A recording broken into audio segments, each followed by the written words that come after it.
क्षीरसागर विहार क्षीरसागर विहार अपरिमित घोर पातक विदार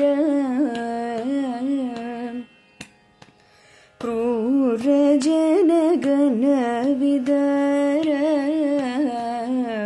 निगम संचार सुंदर शरीर क्षीरसागर विहार अपरिमित घोर पातक विदार क्रूर जनगण विदार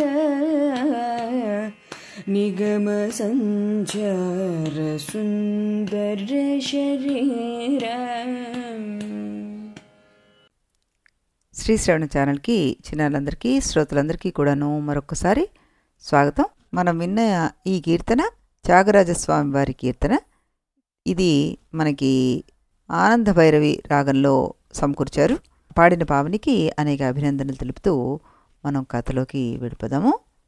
నిన్న సాపేక్ష సిద్ధాంతం గురించి మనం చెప్పుకుంటూ ఈ స్వప్న ప్రపంచానికి జగత్ ప్రపంచానికి పోలిక చెప్పడంలో మనలాంటి వాళ్ళకి అవగాహన తీసుకురావడం కోసం అని మామిడి చెట్టు గురించి ప్రస్తావించి అది ఏ విధంగా అసత్యమైనదో దేశకాల హేతువులను బట్టి మనం నిర్ణయించడం, అదే దాన్ని మనం మామూలుగా ఇప్పుడు ఉన్న మనం నిత్య ప్రపంచానికి కూడా వర్తింపచేసి అది కూడా అసత్యం అని చెప్పడం కూడా జరిగిన తర్వాత అలా నిర్ణయించుకోవచ్చు అని చెప్తూ శాస్త్ర దృష్టితోటి ఇంకో కారణాన్ని చెప్తాను అన్న వశిష్ఠుల వారి మాట దగ్గర ఆపాం మనం. ఈ వశిష్ఠుల వారి మాట ఏంటి, అసలు శాస్త్రపరంగా మనం ఏ దృష్టితో చూడాలి అన్నది ఇక్కడ ఈరోజు తెలుసుకుందాం. ఇప్పుడు ఆయన అంటున్నారు, ఈ ప్రపంచంలో వస్తు ఉత్పత్తి అన్నది రెండు రకాలుగా ఉంటుంది. మట్టి ముద్దలోంచి కుండ వచ్చింది. ఇక్కడ కుండలో కూడా మట్టి ఉంది, అంటే కార్యంలోకి కారణం అనుగతమైంది, అంటే లోపలికి ఇమిడి ఉంది అని. మట్టి కుండలో ఇమిడి ఉంది అని అర్థం అన్నమాట. దీన్నే మరో రకంగా తిప్పి చెప్తే కారణంలో ఉన్న సత్తుకి కార్యంలో ఉన్న సత్తుకి ఏం భేదమేమీ లేదు. అంటే మట్టి ముద్దలో ఉన్నది మట్టే, కుండలో మారేక కూడా ఉన్నది మట్టే, ఇది సత్. ఈ రెండు వస్తువులకి భేదం లేదు. ఇలాంటి కార్యోత్పత్తి ఒకటి. దానికి భిన్నంగా తాడును చూసి సర్పం అని భ్రమించిన సందర్భం తీసుకుంటే ఇక్కడ సర్పం అనే వస్తువు కనిపిస్తోంది. దానికి కారణం ఏమిటి? తాడు. కుండలోకి మట్టి ప్రవేశించినట్లుగా సర్పంలోకి తాడు ప్రవేశిస్తోందా? మట్టి ముద్ద ఆకారం మారినట్టుగా తాడు ఆకారం ఏమన్నా మారుతోందా? అలాంటిది ఏమీ లేదు కనుక ఇక్కడ కారణంలో ఉన్న తాడులో సత్ వేరైంది. కార్యంగా ఉన్న సర్పంలో ఉన్న సత్ వేరు. ఈ సత్తుకి ఆ సత్తుకి సంబంధమే లేదు. ఇది రెండో రకమైన వస్తు ఉత్పత్తి అన్నమాట. శ్రీరామ, మట్టి ముద్దకు కుండకు ఉన్నట్టుగా కారణానికి కార్యానికి ఒకే రకమైన పోలిక ఉంటే, సత్తు ఉంటే దాంట్లో, అలాంటి కార్యాన్ని లోకులు సత్యవస్తువులు అంటూ పిలుస్తాం. కుండ సత్యవస్తువు అని ఒప్పుకున్న విషయమే కదా. అలా కాక కారణానికి కార్యానికి వేరే వేరే సత్తులు, అంటే ఇప్పుడు సర్పాన్ని చూసి పాము అనుకున్నాం, కానీ అది నిజంగా పాములా ఉందా? లేదు. పాములా బిహేవ్ చేస్తుందా? చెయ్యదు. కుండ కనీసం మనం ముట్టుకుని చూస్తే మట్టి యొక్క స్పర్శ తెలుస్తుంది మనకి. మట్టి అన్నది మనం గ్రహించగలుగుతున్నాం. ఇప్పుడు తాడిని ముట్టుకుంటే సర్పం అని ఎలా అంటాం? అనలేం కదా. అది ముట్టుకున్న తర్వాత అది అసత్యం అని తెలిసిపోతుంది కదా. కాబట్టి ఇది తాడు ఉన్న చోట కనిపించే సర్పాన్ని అసత్య వస్తువు అని మనం అందరం చెప్పుకుంటున్నాం. రామ, ఇది లోకంలో ఉన్న వ్యవహారమే కానీ మేమేమి కల్పించింది కాదు కదయ్యా. ఇప్పుడు ఈ సూత్రాన్ని స్వప్నానికి అన్వయించి చూడు. నువ్వు ఏం తెలుస్తోంది? స్వప్నంలో కనిపించే కొండలకు కారణం ఏమిటి? మనస్సు. మనస్సు ఆ కొండల్లోకి ప్రవేశించిందా? లేదు. కనుక మనస్సు యొక్క సత్ స్వప్న పర్వతం యొక్క సత్ రెండు వేరువేరుగా ఉన్నాయి. అందువల్ల స్వప్నము అసత్యం అని చెప్పడం చాలా సబబుగా ఉంది ఇక్కడ మనకి. కానీ రామా, ఎవరైనా ఈ సూత్రాన్ని జగత్ ప్రపంచానికి అన్వయించాలని అనుకుంటారా?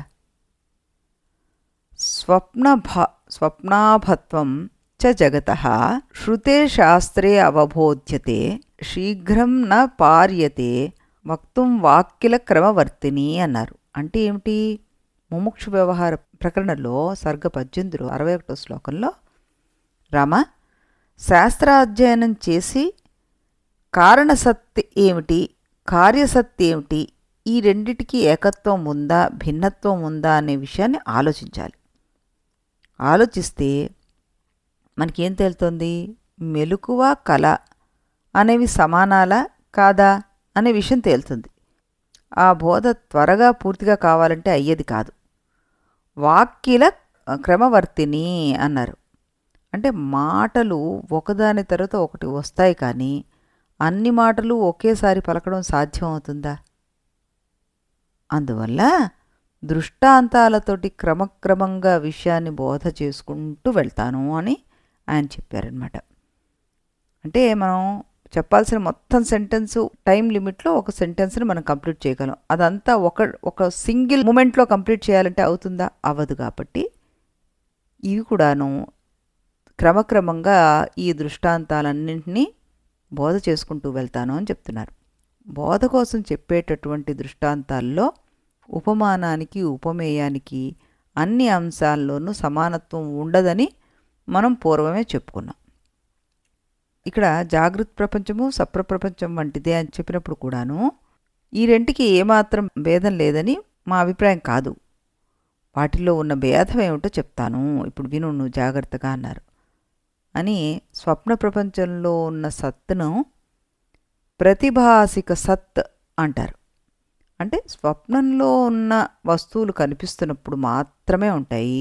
జాగృతావస్థలో గల సత్తును వ్యావహారిక సత్ అంటారు. అంటే జాగృతావస్థలో వస్తువులు శాశ్వతాలు కాకపోయినప్పటికీ మనం నిద్రపోయి లేచాక మళ్ళీ మనకి కనిపిస్తూనే ఉంటాయి. స్వప్నంలో ఆ పదార్థాలు మళ్ళీ మనకి కనిపించవు. ఇది జాగ్రత్త స్వప్నావస్థల్లో ఉన్న భేదం. మరో విచిత్రమైన భేదం కూడా ఉందయ్యా ఇక్కడ. సర్వసామాన్యంగా మనకు వచ్చే కళ్ళన్నిటికీ మెలకువలో మనకు కలిగే అనుభవాలే కారణాలు. ఈ మెలకువలో మనం అనుభవించే విషయాలే మనస్సులోని సంస్కారంగా ఏర్పడి కొన్ని మార్పులు పొంది కలలుగా వస్తుంటాయి. ఈ విధంగా చూసినప్పుడు మెలకువ ఇక్కడ మనకి కారణం అవుతుంది, స్వప్నం కార్యం అవుతుంది. అంతే కదా? రీజన్ ఏంటి? స్వప్నానికి మెలకువ. దీనికి భిన్నంగా కలలో కనిపించే కొన్ని దృశ్యాలు రేపు మన జీవితంలో జరగబోయే సంఘటనలను సూచిస్తుంటాయి. ఉదాహరణకి, ఒకడికి తాను ప్రయాణం చేస్తున్నట్టు దారిలో ప్రమాదం జరిగినట్టు కల వస్తుంది. వాడు దాన్ని నమ్మకుండా ప్రయాణం చేస్తాడు. దారిలో నిజంగానే ఏదో ప్రమాదం జరిగింది. ఇలా 2-3 సార్లు జరిగేసరికలా వాడు తన కలలో వచ్చే సూచనను బట్టి మర్నాడు తన కార్యక్రమాలను మార్చుకుంటూ ఉంటాడు. ఈ అనుభవం అందరికీ కాకపోయినా కొందరికైనా ఉంటుంది. ఇలాంటి అనుభవాలను చూసినప్పుడు స్వప్నమే కారణము, మెలకువే కార్యము అవుతోంది. ఇక్కడ మనం కొంచెం జాగ్రత్తగా అర్థం చేసుకోవాలి. స్వప్న సూచనలను గురించి వశిష్ఠ మహర్షి చెప్పింది ఈనాటి మనకు మూఢనమ్మకంగా కనిపిస్తుంది. కానీ వైజ్ఞానిక దృష్టితో చూసినప్పుడు అది మూఢనమ్మకం కాదు. ఆంగ్ల సాహిత్యంలో షిప్రెక్ అనే నవల, ఆ నవలలో కవి స్వప్నంలో తాను దర్శించిన ఓడ ప్రమాదాన్ని గురించి విపులంగా వర్ణించాడు. కొన్ని సంవత్సరాల తర్వాత నిజంగానే ఆ ఓడ ప్రమాదం జరిగింది. ఓడ నెంబరు, పేరు, కెప్టెన్ పేరు, ప్రయాణికుల సంఖ్య మొదలైన వివరాలన్నీ ఎన్నో సరిపోయాయి. సైకాలజిస్టులు, సైక్రియాటిస్టులు స్వప్నాల తీరును గురించి, కొందరు వ్యక్తులు తమ స్వప్నాల్లో భవిష్యత్తును దర్శించగల విచిత్ర శక్తిని గురించి బాగా పరిశోధనలు జరిపారు. ఆ పరిశోధనలు ఇంకా ఒక నిశ్చయ స్థాయికి చేరుకోకపోయినప్పటికీ వివిధ దేశాల్లో స్వప్నాలపై గల విశ్వాసాలను వైజ్ఞానికంగా అధ్యయనం చేసి విశ్లేషణ చేసినప్పుడు వాటిని కొట్టిపారేయడం అంత సులభంగా అనిపించలేదని వాళ్ళు ఒప్పుకున్నారు. ఒక వ్యక్తి తనలో పాపాలను గుర్తించి వాటిని తొలగించుకోవాలని ప్రయత్నిస్తూనే ఉంటాడు. అంత కొద్ది రోజుల ముందు ఆ వ్యక్తికి స్నానం చేస్తున్నట్టుగా కలలు వస్తున్నాయని డేటా రికార్డ్ అయిందిట. కలల్లో కనిపించిన స్నానం ఆత్మ ప్రక్షాళన గుర్తు అని యూరోప్ దేశాల్లో విశ్వాసం ఉందిట. పై డేటా రికార్డింగ్ వల్ల ఈ విశ్వాసం సత్యం కావచ్చుననే నిర్ణయానికి వైజ్ఞానికులు వస్తున్నారు. అలాంటి పరిశోధనలు అనేకం ఇంకా జరుగుతూనే ఉన్నాయి.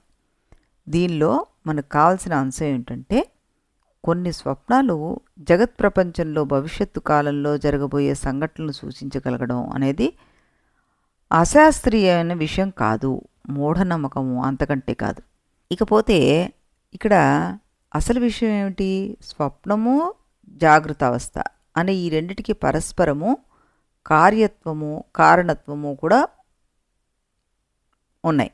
అంటే ఒకదానికొకటి కారణం అవుతుంది. అలాగే దానికి ఇది కార్యం అవుతుంది, దీనికి అది కారణం అవుతుంది. కార్యకారణాలు అవుతున్నాయి ఒకదానికొకటి. మనం కారణ వస్తువుకి కారణ వస్తువుతోనే ఉపమానం చెప్పాలని, కార్యవస్తువుకి కార్యవస్తువుతోనే ఉపమానం చెప్పాలని అనుకున్నాం కదా.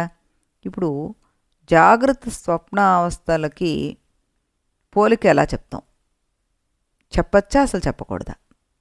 మేము ఈ జాగృత అవస్థ అంటే మెలకునున్న దానికి స్వప్నాలకి పోలిక చెప్పినప్పుడు వాటి యొక్క అనిత్యత్వాన్ని ప్రధానంగా తీసుకుని పోలికలు చెప్తాం అన్నమాట.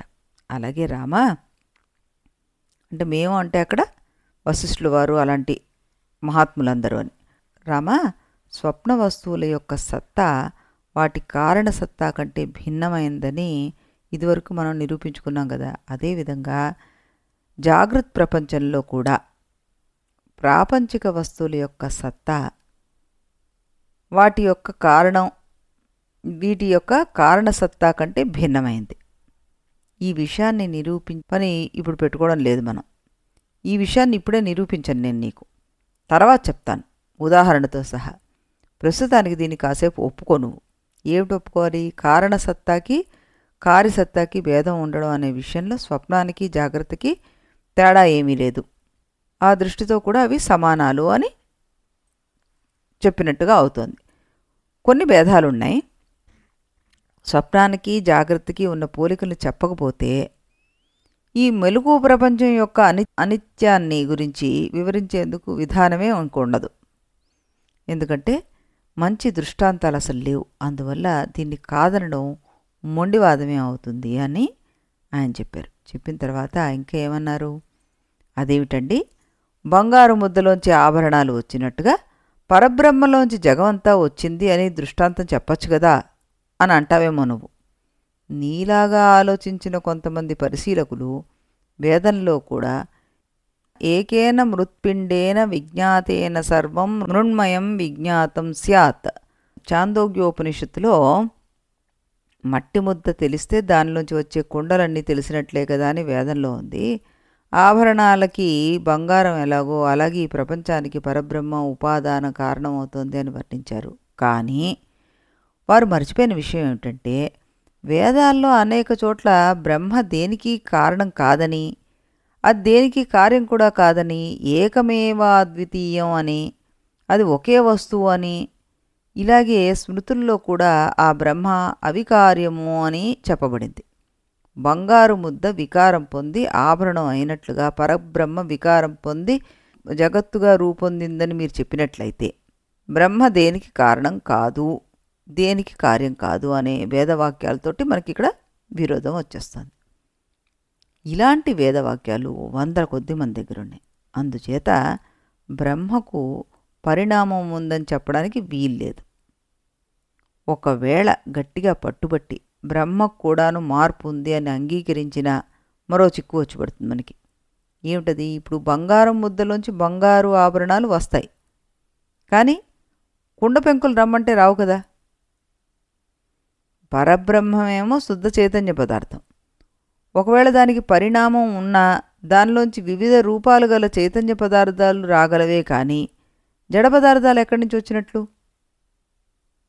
ఈ చిక్కులు తప్పించుకునేందుకు మార్గం లేదు కనుక ఎన్ని విధాలుగా మనం కుస్తీ పట్టినా పరబ్రహ్మకు పరిణామం ఉందని చెప్పడం కుదరదు. కనుక బంగారు ఆభరణాలు అనే దృష్టాంతంతో పరబ్రహ్మను గురించి వివరించడం సాధ్యం కాదు. మరి వేదంలో మట్టి ముద్దను బంగారం ముద్దను పరబ్రహ్మకు దృష్టాంతంగా ఇచ్చారు కదండి అని అంటావేమో. చెప్పేది అదే. ఉపమానానికి ఉపమేయానికి 100కి 100 పాళ్ళు పోలిక కుదరడం సాధ్యం కానే కాదు. కనుక బ్రహ్మకు పరిణామిత్వం లేకపోయినా జగన్మూలత్వం అనే సామ్యం ఒకటి ఉంది. వేదం ఆ దృష్టాంతాలను అక్కడ చెప్పింది. రామ, ఇదిగో నీకు ఇంకా అర్థమయ్యేలాగా ఓ ఉదాహరణ చెప్తాను చూడు. మిలమిలా మెరుస్తున్న మణిని చూసి ఆహా ఇది దీపంలా ఉందోయ్ అన్నామనుకోండి, అప్పుడు ఆ మణికి అడుగున నూనె ఉందని అర్థమా? కాదు కదా. అలాగే పరబ్రహ్మకు సువర్ణానికి పోలికి చెప్పినంత మాత్రాన పరబ్రహ్మకు పరిణామత్వం ఉందని పట్టుపట్టకూడదు కదా. అలాంటి పట్టుదలను వికల్పితై అని అన్నారనమాట. పాపిష్టి ఊహలు అంటారు వీటిని అని చెప్పి, కొన్ని వేదవాక్యాల్లో రామా పరబ్రహ్మను బంగారంతో పోల్చి మరికొన్ని వేదవాక్యాల్లో అది దానికి కారణం కాదంటారేంటి? ఏ వాక్యాన్ని ప్రమాణంగా తీసుకోవాలి అని నువ్వు నన్ను ప్రశ్న వేస్తావు, అది నాకు తెలుసు. ఇక్కడ పరబ్రహ్మానుభవవేత్తలైన పెద్దల సహాయం మనకు కావాలి. వాళ్ళు ఏం చెప్తున్నారు అన్నది రేపు నీకు చెప్తాను అన్నారు ఆయన వశిష్ఠులు వారు. మనం కూడా మరి రేపటి వరకు ఆగి రాములు వారిని స్తుతి చేసుకుని ఈ రేపటి కథనం కూడాను చక్కగా మనకు అర్థమయ్యే విధంగా చెప్పుకోవడానికి ప్రయత్నం చేస్తూ ఈరోజుకి ఇక్కడ సెలవు తీసుకుందాం.